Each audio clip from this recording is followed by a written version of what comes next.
Olá! Espero que você e sua família estejam bem, que Deus continue guardando a todos nós. Eu gostaria de falar neste vídeo sobre o evangelho de quê? Que evangelho é esse, né? Teria sido o evangelho de quê? A fonte perdida para os evangelhos canônicos de Mateus, Marcos e Lucas? Antes de tudo, é importante dizer que os evangelhos bíblicos, Mateus, Marcos, Lucas e João, ainda são as fontes mais confiáveis acerca do personagem histórico, Jesus histórico. Por serem mais antigos, por serem fontes mais antigas, por estarem disponíveis em grande quantidade de versões e muitos documentos, e por terem sido submetidos ao escrutínio milenar de estudiosos, pesquisadores, críticos, biblicistas, fiéis, que os estudam há quase 2000 anos. Então, se você quer saber algo sobre Jesus histórico, os evangelhos bíblicos ainda são os mais confiáveis, ok? Esse vídeo ele pode sensibilizar algumas pessoas um pouco mais ortodoxas. Nós não queremos ser ofensivos, não queremos agredir ninguém. Se esse é o seu caso, eu gostaria de desafiar você a ir até o final. Você vai se surpreender, eu tenho certeza que a sua fé vai ser edificada. Deus nos abençoe e bom vídeo.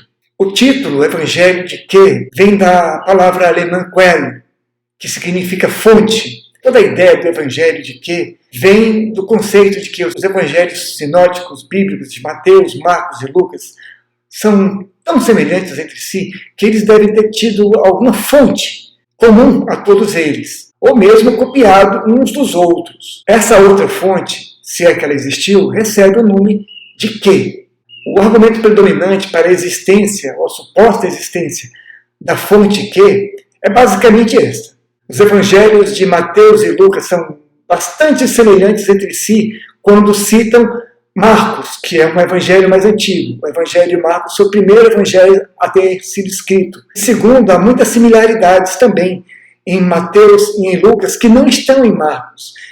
Isso leva os estudiosos a acreditar que Mateus e Lucas devem ter tido uma outra fonte, uma segunda fonte, que não Marcos, que eles coincidem bastante. Então, eles concordam quando citam Marcos, quando citam uma provável segunda fonte. Além dessas duas fontes, eles são bastante diferentes e contam coisas diferentes. Eles não são contraditórios, eles contam coisas diferentes, ok? Se é que essa fonte existiu, então teria sido esse chamado Evangelho de quê?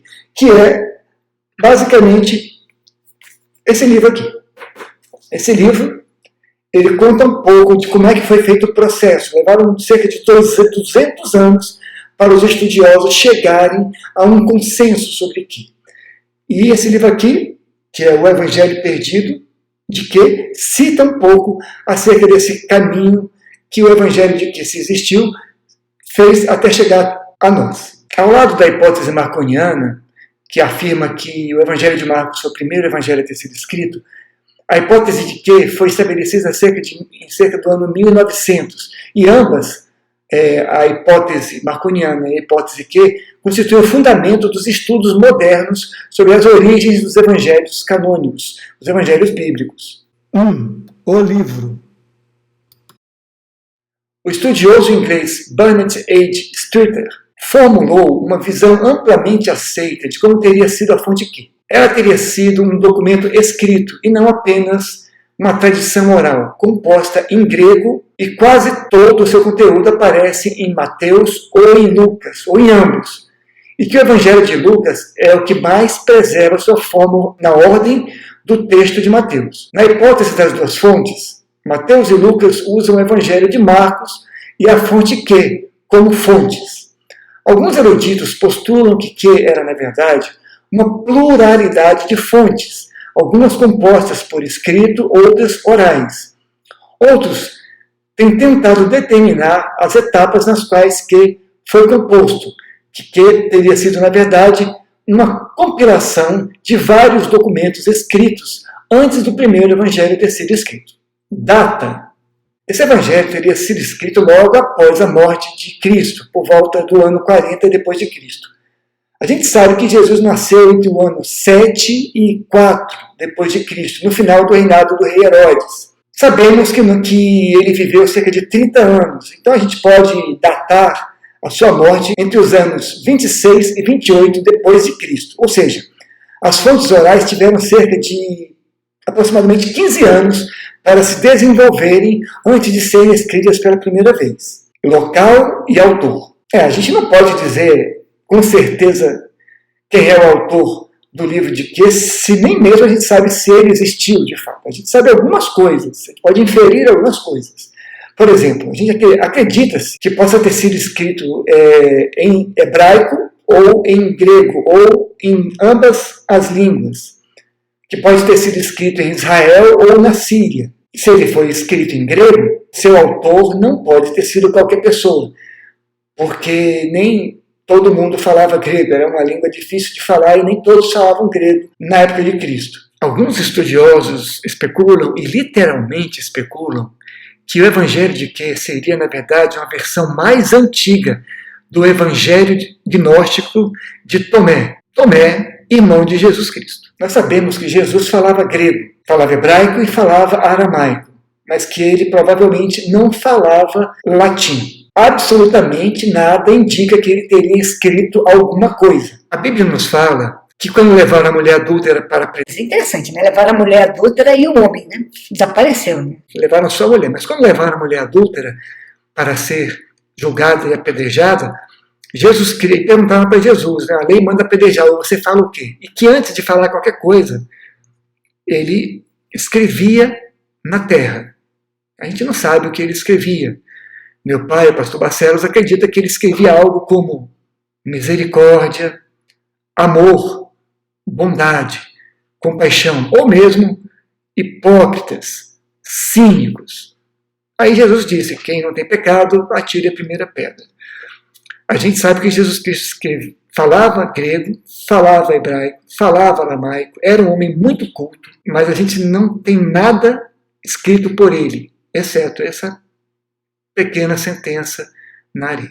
A gente vai adotar para nossa breve conversa aqui que o Evangelho de Q, se de fato foi escrito e se de fato existiu, que ele pode ter sido escrito por um dos discípulos de Jesus, por um dos discípulos desses discípulos, ou mesmo por um dos 70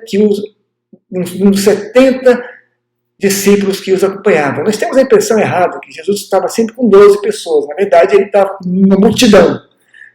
Dessa multidão, ele tinha 70 pessoas que o acompanhavam mais constantemente. Desses 70, nós sabemos que 3, Pedro, Tiago e João, estavam sempre com ele. E desses 3, ele tinha um, que é o chamado discípulo amado, que deitava a cabeça dele no ombro de Jesus. Alguns acreditam que era João, porque João era muito mais novo do que os outros discípulos. Eu acredito particularmente que não. Acho que era Tiago, seu irmão mais novo. Mas essa é uma outra história. E por falar em história, vamos à história. 2. A história. Os estudiosos do século XIX chegaram à conclusão de que existem 3 níveis ou camadas do Evangelho de Q. O pesquisador alemão Friedrich Schleiermacher, em 1832, trouxe à luz uma declaração enigmática de Papias de Herápolis, um dos primeiros escritores cristãos, cerca de 125 d.C.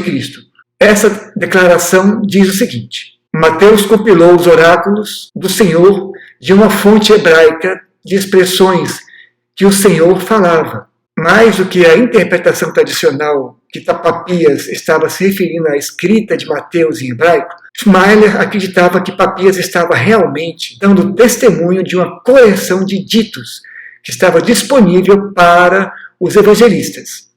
Para Schleiermacher, Mateus literalmente copiou muitos dos ditos do Senhor de uma fonte mais antiga, que estava disponível para ele em hebraico. Nas 2 primeiras décadas do século XX foram feitas mais de uma dúzia de recomposições do Evangelho de Q. No entanto, essas recomposições, essas reconstruções, elas diferiam tanto entre si que nem mesmo um único versículo estava presente em todas elas. Como resultado dessa dificuldade, digamos assim, o interesse de Q diminuiu e foi negligenciado por muitas décadas. Esse estado de coisas mudou lá pela década de 1960, depois da tradução de uma coleção de ditos recém-descobertos, o chamado Evangelho de Tomé. Esse evangelho tornou-se então disponível aos estudiosos James M. Robson, do Seminário de Jesus e Helmut Koester propuseram que as coleções de provérbios como Que e a Fonte de Tomé representam os primeiros materiais cristãos em um ponto inicial de uma trajetória que acabaria resultando nos evangelhos bíblicos. Que deve ter sido composto antes dos evangelhos de Mateus e Lucas, e até mesmo de Marcos. A data para essa redação do documento final de Que é muitas vezes colocado na década de 40 ou 50. Alguns argumentam que sua camada mais sapiensal, chamada de Q1, contendo 6 discursos de sabedoria, foi mesmo escrito no início dos anos 30, o que coloca Que muito perto da morte de Jesus.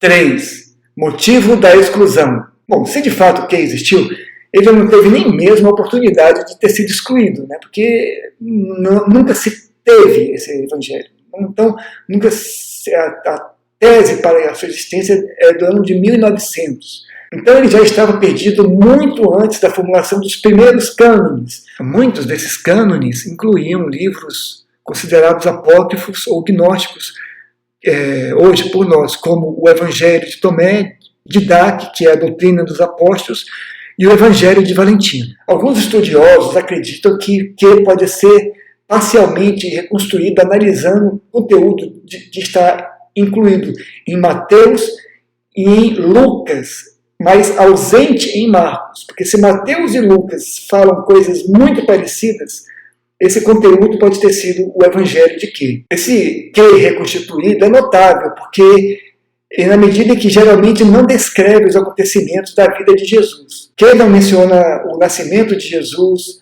a seleção dos 12 apóstolos, a crucificação, a morte de Jesus ou mesmo a ressurreição. Em vez disso, ele parece ser uma coletânea de provérbios e citações de Jesus. Resumo da ópera. No estudo da literatura bíblica, alguns estudiosos acreditam que um redator desconhecido compôs em língua grega ou hebraica um proto-evangelho. Esse proto-evangelho pode ter estado em circulação em forma escrita antes mesmo dos evangelhos sinóticos, ou seja, lá entre o ano de 30 e 50.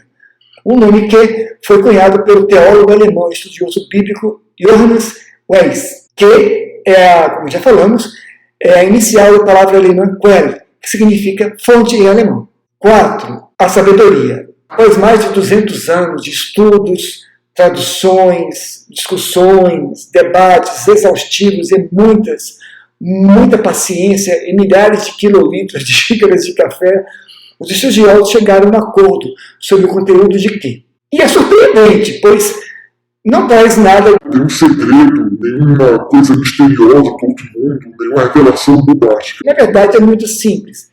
E, de fato, é uma versão resumida dos evangelhos sinóticos.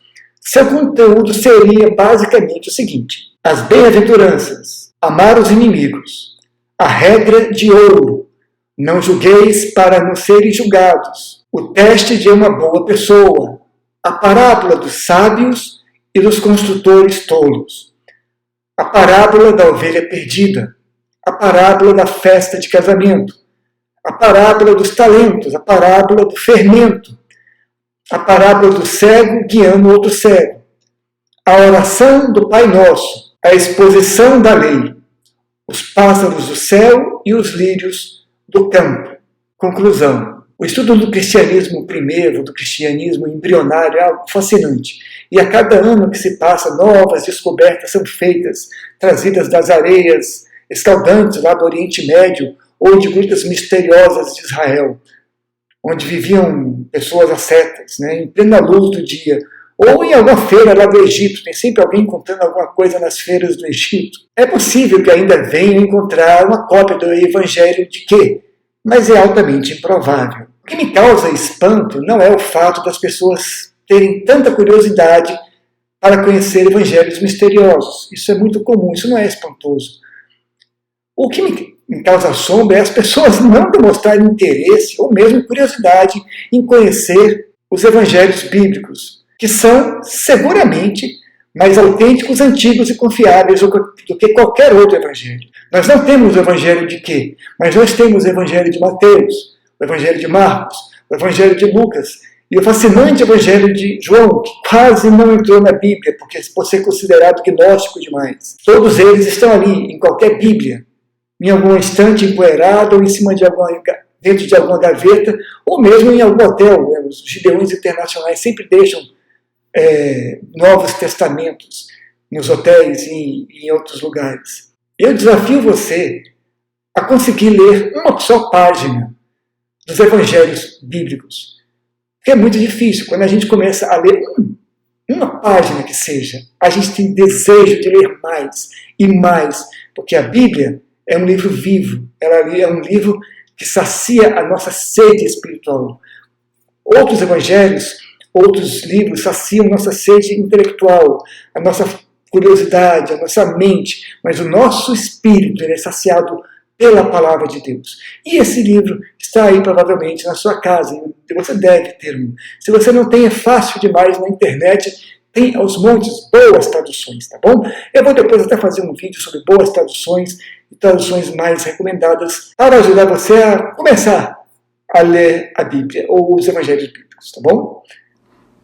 Deus abençoe sua vida. Sou o pastor Paulo Tide. Grande abraço e a gente se vê pelo caminho.